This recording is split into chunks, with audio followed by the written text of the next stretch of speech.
नमस्कार मित्रांनो, मी भाग्यश्री प्रधान आणि तुम्ही पाहत आहात Marathi GK answer and question. आजचा आपला टॉपिक आहे 6 जून 2025 च्या चालू घडामोडी म्हणजेच इंटरनॅशनल आणि नॅशनल लेव्हलचे करंट अफेअर्स। मित्रांनो, स्पर्धा परीक्षा म्हटलं की तिथे जनरल नॉलेज हा टॉपिक खूप महत्त्वाचा आहे।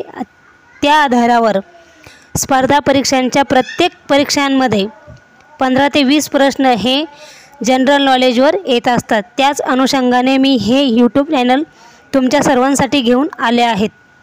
चला तर सुरुवात करूया। सुरुवात करण्यापूर्वी तुम्हाला विनंती आहे, तुम्ही जर आपल्या चॅनलवरती नवीन असाल तर आपलं चॅनल सबस्क्राईब करून घ्या, बेल आयकॉन प्रेस करून घ्या, व्हिडिओला लाईक करा आणि तुमच्या मित्रांना व्हिडिओ शेअर पण करा। पहिला प्रश्न आहे, भारताचे पंतप्रधान नरेंद्र मोदी 6 जून रोजी जगातील सर्वात उंच रेल्वे पुलाचे उद्घाटन करणार असून तो कोणत्या नदीवर बांधला आहे? तर याचं बरोबर उत्तर आहे ऑप्शन क्रमांक 1। याचं बरोबर उत्तर आहे ऑप्शन क्रमांक 1, चिनाब नदीवर जगातील सर्वात उंच रेल्वे पुलाचे उद्घाटन नरेंद्र मोदी करणार आहेत। पुढचा प्रश्न आहे नंबर 2, नरेंद्र मोदी कोणत्या दिवशी जगातील सर्वात उंच रेल्वे पुलाचे उद्घाटन करणार आहेत? तर याचं बरोबर उत्तर आहे ऑप्शन क्रमांक सी, नरेंद्र मोदी 6 जून 2025 रोजी जगातील सर्वात उंच रेल्वे पुलाचे उद्घाटन करणार आहेत। पुढचा प्रश्न आहे नंबर 3, वर्ल्ड अँटी डोपिंग एजन्सीच्या अध्यक्षपदी कोणाची नियुक्ती करण्यात आली आहे? तर याचं बरोबर उत्तर आहे ऑप्शन क्रमांक बी, विक्टोर्ड बांका यांची वर्ल्ड अँटी डोपिंग एजन्सीच्या अध्यक्षपदी नियुक्ती करण्यात आली आहे। पुढचा प्रश्न आहे नंबर 4, कोणत्या देशाच्या विक्टोर्ड बांका यांची वर्ल्ड अँटी डोपिंग एजन्सीच्या अध्यक्षपदी नियुक्ती करण्यात आली आहे? तर याचं बरोबर उत्तर आहे ऑप्शन क्रमांक डी, पोलंड या देशाच्या वर्ल्ड अँटी डोपिंग एजन्सीच्या अध्यक्षपदी विक्टोर्ड बांका यांची नियुक्ती करण्यात आली आहे। पुढचा प्रश्न आहे नंबर 5, आंतरराष्ट्रीय प्रशासकीय विज्ञान संस्थेच्या अध्यक्षपदी कोणत्या देशाची निवड करण्यात आली आहे?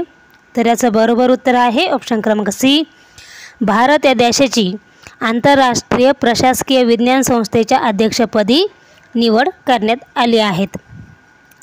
मित्रांनो, आपल्या चॅनलचे 100 मेंबरशिप जॉईन झाल्यानंतर आपण लाईव्ह लेक्चर चालू करणार आहोत। संपूर्ण जाहिरातींचे स्पर्धा परीक्षांचे मार्गदर्शन या लाईव्ह लेक्चरच्या माध्यमातून तुम्हाला दिले जाणार आहेत। त्यामुळे तुम्हाला विनंती आहे, लवकर जाऊन आपल्या यूट्यूब चॅनलच्या नावासमोर जॉईन बटन आहे ते जॉईन करून आपल्या यूट्यूब चॅनलचं मेंबरशिप व्हा आणि आपले लाईव्ह लेक्चर कंटिन्यूसाठी तुम्हाला फ्री राहतील पाहण्यासाठी। एकदा मेंबरशिप घेतल्यानंतर लाईफ टाईम लाईव्ह लेक्चर तुमच्या सर्वांसाठी असणार आहेत। पुढचा प्रश्न आहे नंबर 6, ग्लेन मॅक्सवेलने क्रिकेटच्या कोणत्या फॉर्मॅटमधून निवृत्ती घेतली आहे? तर याचं बरोबर उत्तर आहे ऑप्शन क्रमांक बी, वन डेमधून ग्लेन मॅक्सवेलने क्रिकेटच्या फॉर्मॅटमधून निवृत्ती घेतली आहे। पुढचा प्रश्न आहे नंबर 7, कोणत्या कालावधीसाठी भारताची आंतरराष्ट्रीय प्रशासकीय विज्ञान संस्थेच्या अध्यक्षपदी निवड करण्यात आली आहे? तर याचं बरोबर उत्तर आहे ऑप्शन क्रमांक ए, 2025 ते 28 या कालावधीसाठी भारताची आंतरराष्ट्रीय प्रशासकीय विज्ञान संस्थेच्या अध्यक्षपदी निवड करण्यात आली आहे। पुढचा प्रश्न आहे नंबर 8, भारताचे पहिले ध्रुवीय अनुसंधान पोत कोणत्या देशाच्या कंपनीसोबत मिळून निर्माण करण्यात येत आहे? तर याचं बरोबर उत्तर आहे ऑप्शन क्रमांक डी, नॉर्वे या देशाच्या कंपनीसोबत मिळून भारताचे पहिले ध्रुवीय अनुसंधान पोत निर्माण करण्यात येत आहे। पुढचा प्रश्न आहे नंबर 9, ग्लेन मॅक्सवेलने एकदिवसीय क्रिकेटमधून निवृत्ती जाहीर केली असून तो कोणत्या देशाचा खेळाडू आहे? तर याचं बरोबर उत्तर आहे ऑप्शन क्रमांक बी, ऑस्ट्रेलिया या देशाचा ग्लेन मॅक्सवेल हा खेळाडू आहे. पुढचा प्रश्न आहे नंबर 10. स्पेन देशाचा सर्वात प्रतिष्ठित प्रिन्सेस ऑफ ॲस्टुरियस अवॉर्ड 2025 कोणाला प्रदान करण्यात आला आहे? तर याचं बरोबर उत्तर आहे ऑप्शन क्रमांक डी, सेरेना विल्यम्स यांना स्पेन देशाचा सर्वात प्रतिष्ठित प्रिन्सेस ऑफ ॲस्टुरियस अवॉर्ड 2025 प्रदान करण्यात आला आहे. पुढचा प्रश्न आहे नंबर 11. कोणत्या देशाचा प्रतिष्ठित princess of Asturias award 2025 Serena Williams यांना प्रदान करण्यात आला आहे? तर याचं बरोबर उत्तर आहे ऑप्शन क्रमांक सी, स्पेन या देशाचा प्रतिष्ठित प्रिन्सेस ऑफ ॲस्टुरियस अवॉर्ड 2025 प्रदान करण्यात आला आहे. मित्रांनो, व्हिडिओला लाईक आणि शेअर नक्की करत चला. पुढचा प्रश्न आहे नंबर 12. हेनरिक क्लासेन ने आंतरराष्ट्रीय क्रिकेटमधून निवृत्ती जाहीर केली असून तो कोणत्या देशाचा खेळाडू आहे? तर याचं बरोबर उत्तर आहे ऑप्शन क्रमांक ए, दक्षिण आफ्रिका या देशाचा हेनरिक क्लासेन खेळाडू आहे. पुढचा प्रश्न आहे नंबर 13. IPL 2025चा अंतिम सामना कोणत्या ठिकाणी खेळण्यात आला? तर याचं बरोबर उत्तर आहे ऑप्शन क्रमांक डी, अहमदाबाद येथे IPL 2025चा अंतिम सामना खेळण्यात आला. पुढचा प्रश्न आहे नंबर 14. जागतिक पर्यावरण दिन कधी साजरा करण्यात येतो?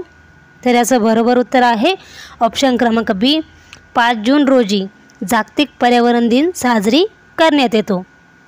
पुढचा प्रश्न आहे नंबर 15. जागतिक पर्यावरण दिन 2025ची थीम काय आहे? तर याचं बरोबर उत्तर आहे ऑप्शन क्रमांक ए, बीट प्लास्टिक पॉल्युशन्स ही जागतिक पर्यावरण दिन 2025ची थीम आहे. पुढचा प्रश्न आहे नंबर 16. जागतिक पर्यावरण दिन 2025चा आयोजक देश कोणता आहे? तर याचं बरोबर उत्तर आहे ऑप्शन क्रमांक सी, कोरिया प्रजासत्ताक जागतिक पर्यावरण दिन 2025चा आयोजक देश आहे. पुढचा प्रश्न आहे नंबर 17. भारतातील एकूण रामसर स्थळांची संख्या किती झाली आहे? तर याचं बरोबर उत्तर आहे ऑप्शन क्रमांक ए, 91 भारतातील एकूण रामसर स्थळांची संख्या झाली आहे. पुढचा प्रश्न आहे नंबर 18. भारतात कधीपासून जातीनिहाय जनगणना सुरू होणार आहे? तर याचं बरोबर उत्तर आहे ऑप्शन क्रमांक सी, 1 मार्च 2027 पासून भारतात जातीनिहाय जनगणना सुरू होणार आहे. पुढचा प्रश्न आहे नंबर 19. मे महिन्यात देशाचा बेरोजगारी दर किती टक्के राहिला आहे? तर याचं बरोबर उत्तर आहे ऑप्शन क्रमांक बी, 6.9% मे महिन्यात देशाचा बेरोजगारी दर राहिला आहे. पुढचा आणि शेवटचा प्रश्न आहे नंबर 20. कोणते देशातील प्रतिष्ठित वर्ल्ड रेकॉर्ड ऑफ एक्सलन्स पुरस्काराने राजेंद्र दर्डा यांना सन्मानित करण्यात आले आहे? तर याचं बरोबर उत्तर आहे ऑप्शन क्रमांक डी, इंग्लंड देशातील प्रतिष्ठित वर्ल्ड रेकॉर्ड ऑफ एक्सलन्स पुरस्काराने राजेंद्र दर्डा यांना सन्मानित करण्यात आले आहे. मित्रांनो, हे होते 6 जून 2025च्या चालू घडामोडी. जीकेचे असेच नवीन व्हिडिओ पाहण्यासाठी आपल्या चॅनलला लाईक, शेअर आणि सबस्क्राईब नक्की करा. आणि पुन्हा एकदा सांगते, लाईव्ह लेक्चर पाहण्यासाठी आपल्या चॅनलला जॉईन व्हा. यूट्यूब फॅमिलीसोबत सबस्क्राईब घेऊन मेंबरशिप बना आणि आपले लाईव्ह लेक्चर तुम्ही इझिली पाहू शकता. इथेच थांबूया. व्हिडिओ शेवटपर्यंत पाहिल्याबद्दल तुमचे सर्वांचे मनपूर्वक धन्यवाद.